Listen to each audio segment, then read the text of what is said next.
an increase in direct payments to $2,000, vaccine distribution and testing support in a fair and equitable way, addressing the disparities in access, additional aid for small businesses, funding for state and local governments to protect our heroes' jobs, extension of unemployment benefits, help for renters, for food insecure people, and for our children. As the last jobs report of the Trump administration shows, the need could not be more urgent. Moody Analytics says, this morning, they say that this package, the rescue and recovery package put forth by Joe Biden last night, this package will take us to full employment by 2021, 1 full year earlier than it would occur without it. 2021 versus 2022, 1 full year earlier. In just 5 days, Joe Biden and Kamala Harris will be sworn in as President and Vice President of the United States. Following the attack last week on the Capitol complex, there's been unprecedented mobilization of security in the Capitol. I want to express gratitude to our Capitol Police, to the National Guard who are present here to protect our democracy. They have shown great courage. We're very proud of them, and I was honored to be able to extend gratitude to them in person on behalf of the Congress. We must subject this whole complex, though, to scrutiny in light of what happened and the fact that the inauguration is coming. To that end, I have asked retired Lieutenant General Russell Honore to lead an immediate review of security infrastructure, interagency processes, and command and control. The General is a respected leader with experience dealing with crises. As a former Vice Director for Operations, J3, with the Joint Chiefs of Staff, his focus was military support to civilian authorities. And he has experience with the National Capital Region's security. House leadership has worked with General Honore, seen up close and personal his excellent leadership at the time of Katrina. Particularly Mr. Clyburn was the head of our Katrina task force. So he and I and others know full well how fortunate we are that the General has accepted as willing to do this. Members are moving forward with strong oversight from committees, of course, to have after-action review. There is strong interest in the Congress in a 9/11 type commission, an outside commission, to conduct that after-action review. In the meantime, I'm very grateful to General Honore for taking on this responsibility. I find this to be a very emotional time.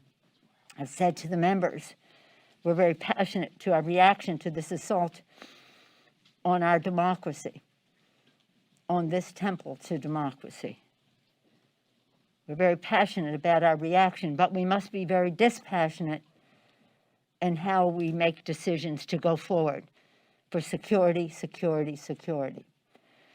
As I see many of the films and the incitement of it all by the President of the United States, but as you see the film, one figure, so many disgusting images, but one figure of a man in a shirt with Auschwitz on it. Auschwitz. Work equals freedom to Auschwitz. This is in this January, 1 year ago. I had the privilege of bringing a delegation in January to Yad Vashem, the Museum of the Holocaust in Israel, to join heads of state. I came as the head of this Congress to observe the 75th anniversary of the liberation of Auschwitz-Birkenau. On the way to Israel, I brought the delegation to Auschwitz and Birkenau. Probably one of the most transformative national security visits that we have made. All of our travel outside the country is about our national security. And so was that. To see the dehumanizing of people that was perpetrated there was so overwhelming. To see this punk with that shirt on and his anti-Semitism that he has bragged about, to be part of a white supremacist raid on this Capitol, requires us to have an after-action review, to assign responsibility to those who were part of organizing it and incentivizing it. In the meantime, we're grateful to General Honore for making some recommendations to us on how we can keep our members safe, our staff safe, the people who make the building function, our custodians and the rest, who had to clean up after this insurrectionist mob. But security, we take an oath to protect and defend the Constitution, our democracy. And that is what we will do. And we will protect all of those who are here to honor their oath of office. Questions? Yes, ma'am? Thank you, Madam Speaker. Can you tell us a couple things on scheduling? Is there any update on when you might send the article of impeachment to the Senate? And secondly, can you tell us how quickly the House might take up President-elect Joe Biden's recovery package? Well, let me start with that. We're very pleased with what the Vice President put forth last night. I'm eagerly awaiting some of the particulars of the vaccine proposal that will come out this afternoon, because this is a matter of complete urgency. As the Vice President said last night, this administration, the Trump administration, handled the distribution of the vaccine in a very disappointing way. He used stronger language. But now we have to move on and do it in the right way, and that will require resources, which will require legislation. How it will be done effectively, we'll know more about. I have some idea about it because we've made suggestions in that regard. But I think that the message of last night and later today from the Vice President will be a message of hope to encourage people to, again, when it's appropriate for them to receive the vaccine, to do so. But as was said, as will be said, it's not just about the vaccine. It's about testing and distancing and all the rest as we go forward so that we can crush the virus, which is what we must do. Crush the virus so we can open our schools and our businesses, honor our heroes who are on the front line of this, our healthcare workers, our police and fire, first responders, transportation, sanitation, food workers, our teachers, and put money in the pockets of the American people so that the lives and the livelihood of the American people are addressed. So we're hoping that we can work in a bipartisan way as we go forward. In terms of the timing, as I mentioned, 1 week ago, on January 6th, there was an act of insurrection perpetrated on the Capitol of the United States, incentivized by the President of the United States. 1 week later, Wednesday to Wednesday, that president was impeached in a bipartisan way by the House of Representatives. So urgent was the matter. They're now working on taking this to trial, and you'll be the first to know when we announce that we're going over there. Yes, ma'am. Madam Speaker, so a number of House Democrats, you've mentioned a couple of investigations that are going to be going on since January 6th, but a number of House Democrats have signed a letter to Sergeant-at-Arms and Capitol Police asking them to look into GOP members who may have brought tours through the Capitol on January 5th. What would you like to see done in that investigation? Is there a timeline or any action that may be taken towards members who did bring public groups into the Capitol before January 6th? When we're talking about security, we have to talk about truth and trust. In order to serve here with each other, we must trust that people have respect for their oath of office, respect for this institution. We must trust each other, respecting the people who sent us here. We must also have the truth, and that will be looked into. If in fact it is found that members of Congress were accomplices to this insurrection, if they aided and abetted the crime, there may have to be actions taken beyond the Congress and in terms of prosecution for that. Yes, sir.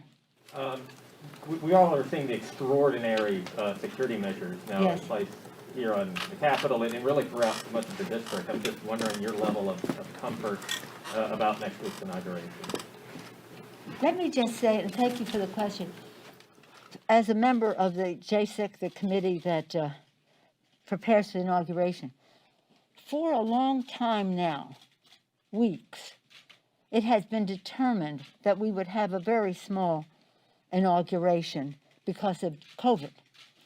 That in order to have the distancing and the rest on the platform and then some people down below, it would be necessary to limit it. I don't know if they have publicly released the numbers, so I won't, but a very small number of people, a tiny percentage of the people participated before. Most disappointing because obviously we're excited about nominating a new president of the United States, but not at the risk of people's health and well-being and indeed their lives. So this is always going to be small. Now with the insurrection of last week, it is necessitated by security to have more security, but it hasn't changed the nature of the swearing in. I think it's important for people to know that. This is not a concession to the terrorist. It is a recognition of the danger of COVID. Again, I'm in close touch with, I will be again for like the third time in 2 days with the Secretary of the Army, spoke with the head of the Secret Service last night. We all want to be sure that the requests that are made by the Capitol Police are being honored by those who are in a position to meet the needs. It depends on the intelligence, and we have to have more security than the intelligence might warrant. I think in this case, redundancy may be necessary. Not too much, but enough. Yes, sir. Yes, sir. First off, the Republicans are saying that as far as the metal detectors are concerned, that the danger on January 6th came from the outside, not the inside. And secondly, as far as the Speaker's lobby is concerned, totally different issue. When can we expect that to be opened for us? And will it be when the pandemic ends? And when do you see that happening as far as It won't be 1 minute before it is safe to do so from a COVID and a security standpoint, or 1 minute later than that. Yes, sir. Madam Speaker, while Representative Ryan's subcommittee will be investigating the Capitol Police. I'm sorry? While Representative Ryan's subcommittee will be investigating the Capitol Police. Oh, Ryan, Tim Ryan. Right. The ledge for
protect and defend from all enemies, foreign. But the Constitution also says, and domestic. And now we have to protect ourselves from enemies domestic. How close within? The investigation will let us know. I said, Speaker, Could you thank withhold the article indefinitely? Are you considering withholding the article indefinitely?